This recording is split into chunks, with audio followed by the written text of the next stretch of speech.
বড়লোকের ঘরে আত্মীয় করতে গেলে তাদের যোগ্য সমানতা সেটা তো তুমি জানো না দাদা। সে না চাইলেও তার বড়লোক মা বাবা যে অনেক আশা করে বসে আছে বাবা। বলো দাদা বলো বলো, তবে কি কখনো কোনোদিন আমি আমার সন্তানের সম্মানটুকু রাখতে পারবো না দাদা? আর পাঁচটা মেয়ের মতো আমি কি আমার শ্বশুর শাশুড়ি সবাইকে নিয়ে আমি কি সংসার করতে পারবো না? তুমি বলতে পারো দাদা? বলো দাদা বলো, তুমি বলো দাদা।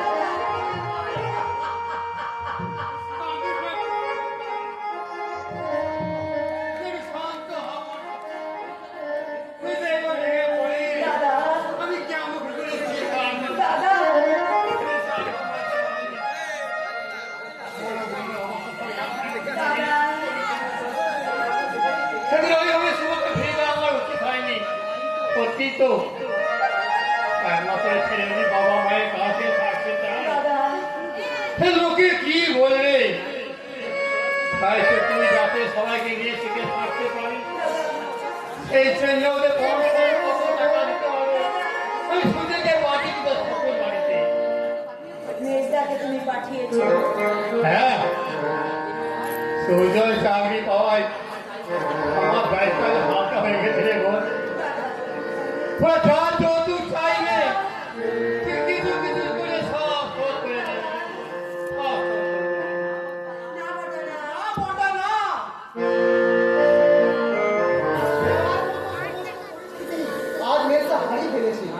তার মানে মেজদা আমাদের কাউকে না জানিয়ে হঠাৎ বিয়ে করে বউ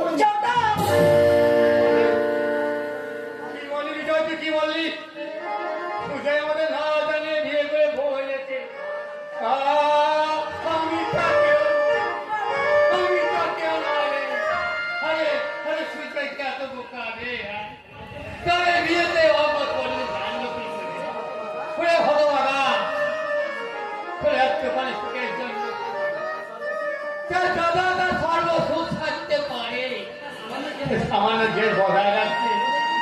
তোর এই বিধা বুদ্ধি করবে তো ভাবলি কেমন করে? তোমরা বড় আশা করে বল মহা ধর্মকে বিয়ে দেবো। শুধু এই বিয়েতে আমি ভীষণ ভীষণ আনন্দ করবো। জীবনে সব আশা কি পূর্ণ হয় না, হয় না, কে ভুল হয় না। দুঃখ করো না বলদা, মেজদা শুনলে হয়তো আমি বিজয় না, তোরা সুজাকে এসব কিছু বলতে চাই না। ওই সিদ্ধান্ত আমি দুঃখ পেয়েছি জানলে হয়তো ভীষণ কষ্ট পাবে।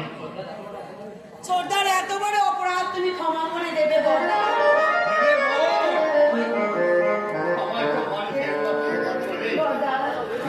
তাছাড়া অভিমান হলেও কাজটা আমাদের আনন্দ দিন না। বড় বড় সাজা সবাই মিলে নতুন বৌমাকে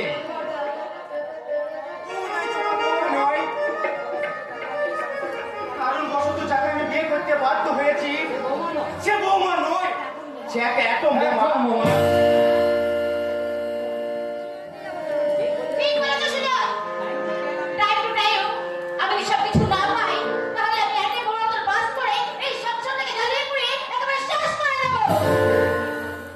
এ কি ঠাকুরজি তুমি?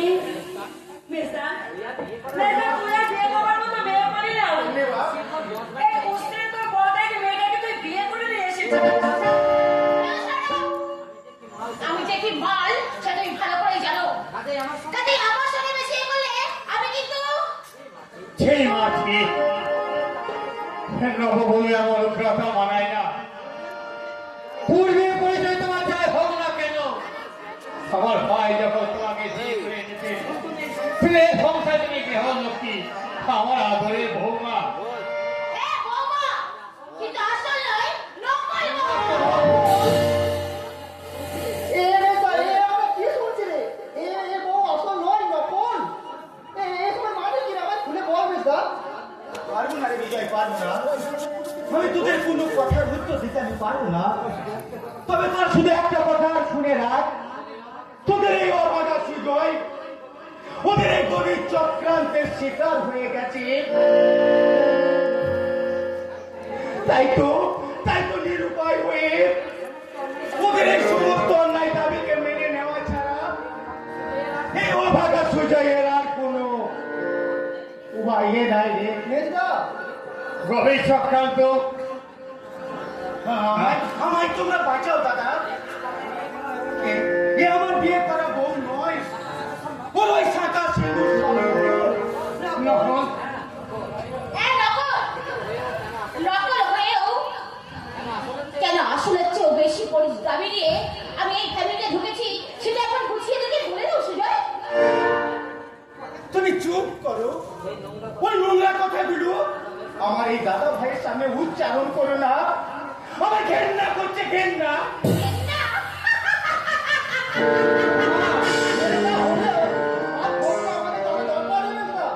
বিজয়, বল মেজদা বল, তোর কি এমন ঘটনা ঘটেছে? বলতে পারবো না রে মেজদা, আমি বলতে পারবো না। বলতে তো হবেই। কেন এই নেতা নকল বউ থেকে আমাদের সাহস আমাদের এই বাড়িতে ঢুকেছে? কেন ও শিক্ষা তাণ্ডব ঘটিয়েছে? বলতে তো হবেই।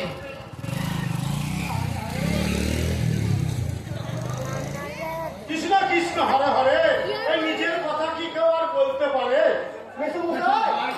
বাবা, তাই আমি বলছি, এই সুজয় বাবাকে সেদিন আমার বাড়িতে গিয়ে আমার মেয়েকে একাবে শ্লীলতাহানি করেছে। মিথ্যে কথা।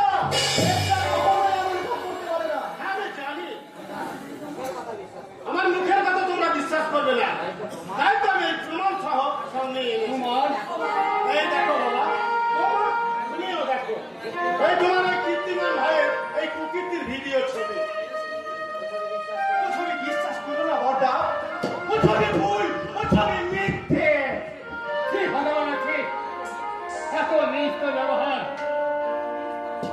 এত নিত্য মনোভাব, ঘুরে কুলাঙ্গা। কিন্তু আমার ভাই বলে পরিচয় করতে গেই না আমাকে। দাদা, কেন কেন তুই এমন কাজ করলি? হতভাগা, কেন করতে না আজ আমাকে এই বংশের মুখ কলঙ্কিত হইল? কেন এই মাথাটা আমার লজ্জায় মারতে দিলি না? কেন বলতে?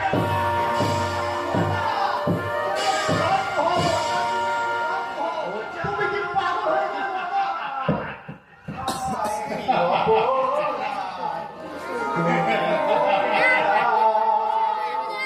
ও জান, আমার একটু বলে দাও,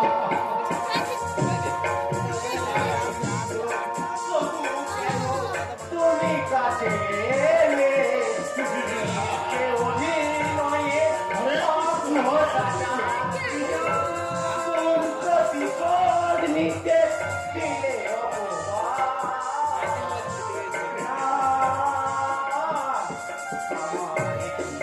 অপরাধ তুমি বলে। হরে কৃষ্ণ, আসল মন্ডলী, এ জামাই হবে তো? হরে কৃষ্ণ, হরে কৃষ্ণ।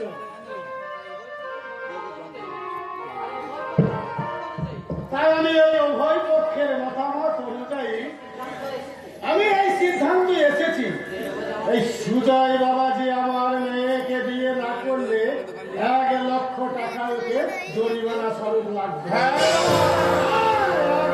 টাকা।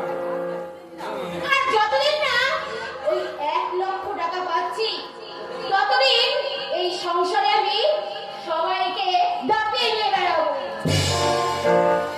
নকল কেন? তুমি চাইলে এই বাড়িতে আসল বউ হয়ে থাকতে পারো।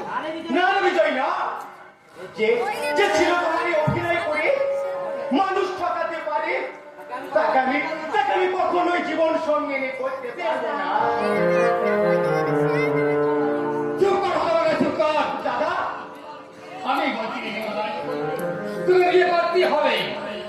বেশ মশাই, আমি বিয়ে আয়োজন করুন। কৃষ্ণাকে আমার নকল নয়, আসল বউ করে আমি ঘরে তুলবো। কিন্তু বিয়ের পর আমি তো আমার মেয়েকে কুড়ে ঘরে রাখবো না বাবা জীবন। মেয়ে যেমন আমার বাড়িতেই থাকবে। না, তাহলে চুক্তি মতোই চলো। যতদিন না 1,00,000 টাকা পাচ্ছি ততদিন নকল বউ হয়ে এই সংসারটাকে আমি দাপিয়ে নিয়ে বেড়াবো। হরি হে মাধব। আর সেই সঙ্গে আমি আর একটা কথা বাবা জীবন আমি জানাবো। তুমি সেই দিন কাউকে না জানিয়ে আমার বাড়ি থেকে এই বৌমাকে ভুল বসিয়ে তুমি নিয়ে এসেছো। তুমি মহান অন্যায় করেছো। মেসমশাই! তুমি ওই তোমার মায়ের সিন্দুক থেকে টাকার গয়না নিয়ে তুমিও মহান অন্যায় করেছো। আমি কি বলছি? আমি তোমাদের 7 দিন সময় দিয়ে যাচ্ছি।